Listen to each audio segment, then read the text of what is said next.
जमीयत उलेमा हिंद के अध्यक्ष मौलाना महमूद असद मदनी पहुंचे मुरादाबाद। जमीयत उलेमा उत्तर प्रदेश का प्रांतीय प्रबंधक कमेटी अधिवेशन मुरादाबाद की जामा मस्जिद पार्क में हो रहा है आयोजित। जमीयत उलेमा के हिंद के अध्यक्ष मौलाना महमूद असद मदनी मुसलमानों को नेताओं के बारे में समझाते हुए नजर आए। मदनी ने साफ कहा कि देश में मुसलमानों को गालियां देकर मलाई बांटी जा रही है। मदनी ने मुसलमानों को संबोधित करते हुए कहा कि अपने इलाकों में ऐसी जमात बने जो कुछ भी गलत होने पर विरोध में काले झंडे लेकर खड़ी हो जाए। आज से उस शख्सियत की खिदमत का अक्स झलकता है जिन्हें हम और आप इसके लिए अल्हम्दुलिल्लाह ये फैसला भी हो गया ना। ये फैसला ये फैसला हो गया। अगला इजलास उसकी तारीख आज तय हो जाएगी, जगह भी आज तय हो जाएगी। एक फैसला ये हो गया। दूसरा फैसला ये हो गया कि खर्चे का और खाने पीने का वहां के मकामी साथियों के जिम्मे नहीं होगा, बल्कि हम लोग खुद करेंगे। जान माल अभी भी करते हैं, उसमें थोड़ा और लगेगा बस, तो वो बजाय मकामी साथियों के हम खुद करेंगे शरीक होने वाले, तो आसान हो जाएगा, लगातार होगा। एक बात तो ये हो गई।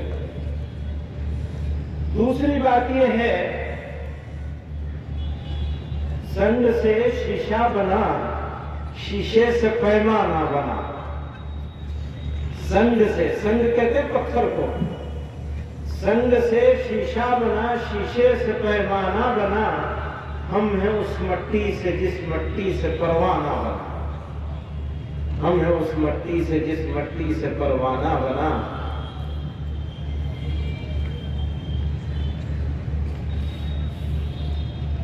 तो जब हम परवाने हैं तो काम तो हमारा जल जाना है।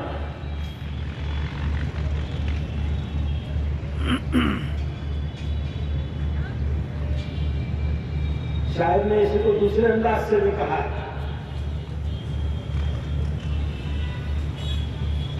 चलिए छोड़ देते हैं, लोग कहेंगे शेर व शायरी में लग गए।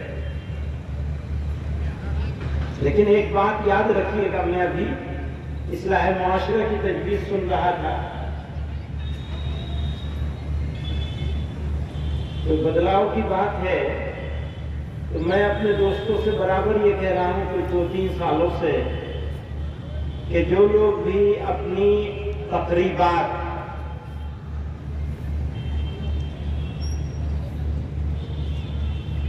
गैर इस्लामी तरीकों से, गैर शरई तरीकों से, कुफरिया तरीकों से कर रहे हैं, जमीयत उलमा हिंद को उनके खिलाफ लड़ना चाहिए। अगर जुल्म होगा तो जुल्म के खिलाफ कौन लड़ेगा?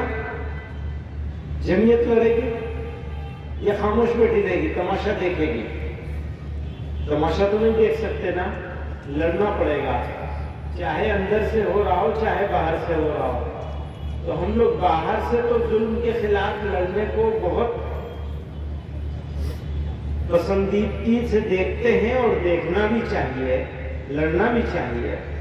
लेकिन जो हमारे अपने हैं वो लोग जब जुल्म करेंगे तो हमें उनके खिलाफ भी लड़ना चाहिए। तो मैं ये कहता हूं, जो आदमी अपनी तकरीबात को नाजायज तरीके से, गैर शरई तरीकों से, गैर इंसानी तरीकों से करेगा, हमें हर एक जिले में एक जमात ऐसी बनानी चाहिए जो काले झंडे लेकर उनके घर के सामने धरना दे दे। ऐसे लोगों के यहाँ शरीक होना तो दूर की बात है, ऐसे लोगों के घरों के सामने और ऐसे लोगों के जलसों में, मीटिंगों में शरीक होने वाले और शादियों में शरीक होने वाले लोगों के सामने, मस्जिदों के सामने, मदरसों के सामने भी हमें धरने देने चाहिए कि ये दुश्मन है। तो लेकिन इससे पहले तो हमें खुद ही शरीक होना, उससे रुकना पड़ेगा, खुद ही करने से रुकना पड़ेगा, फिर शरीक होने से रुकना पड़ेगा, फिर ये तीसरा मरहला है। पहले 2 मरहले हमें तय करने पड़ेंगे, फैसला हमें करना पड़ेगा कि हम करेंगे या नहीं करेंगे। और नहीं करेंगे तो हम कमजोर रहेंगे।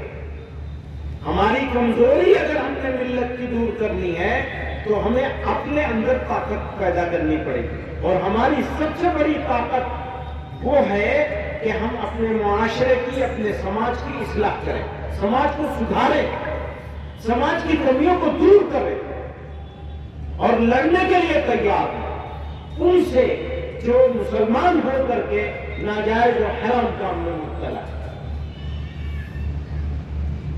بچوں کی تربیت بڑی ضروری چیز ہے۔ میں والدین سے کہتا ہوں بھیا اتنا دھیان کر لو جتنا تم اپنی بکری کا دھیان کرتے ہو اتنا ہی اپنے بچوں کا دھیان کرو۔ یہ پیغام ہر گھر تک، ہر ماں تک، ہر باپ تک جانا ضروری ہے کہ تم جتنا اپنی بکری، اپنے گھر میں پلی ہوئی مرغی، جانور کا دھیان کرتے ہو کم سے کم اتنا اپنے بچوں کا دھیان کرو۔ اگر اتنا بھی دھیان نہیں کرو گے تو اپنی نسلوں کی حفاظت کیسے کرو؟ یہ والدین سے میں کہنا چاہتا ہوں۔ ہمارے پاس بیچ میں ایک بات یاد آ رہی ہے مجھے کہ ایک NCPCR ہے، چائلڈ پروٹیکشن کی ایک کمیٹی ہے، کمیشن ہے، اس کمیشن کے چیئرمین صاحب ہیں۔ اب ایک یہ ذمہ دار کمیشن ہے جو بچوں کے حقوق کے تحفظ کے لیے بنایا گیا ہے، اور اس کے چیئرمین صاحب ہیں۔ انہوں نے جب سے چیئرمین بنے ہیں تب سے بچوں کے حقوق کے لیے تو کچھ نہیں کیا، البتہ اسلام، مسلمان اور مدارس اسلامیہ وہ انہوں نے ان کو قبض میں مبتلا کر رکھا ہے، پیٹ میں تکلیف ہے، اور درد بھی ایسا ہے کہ اس کی مروڑ اٹھتی ہے ان کو بیچاروں کو، اور اس مروڑ میں وہ اپنی بات بھول کر دوسری بات کرنے لگتے ہیں۔ بھیا بچوں کو دیکھو، ملک میں بچوں کے ساتھ کیا کیا ہو رہا ہے، کس طرح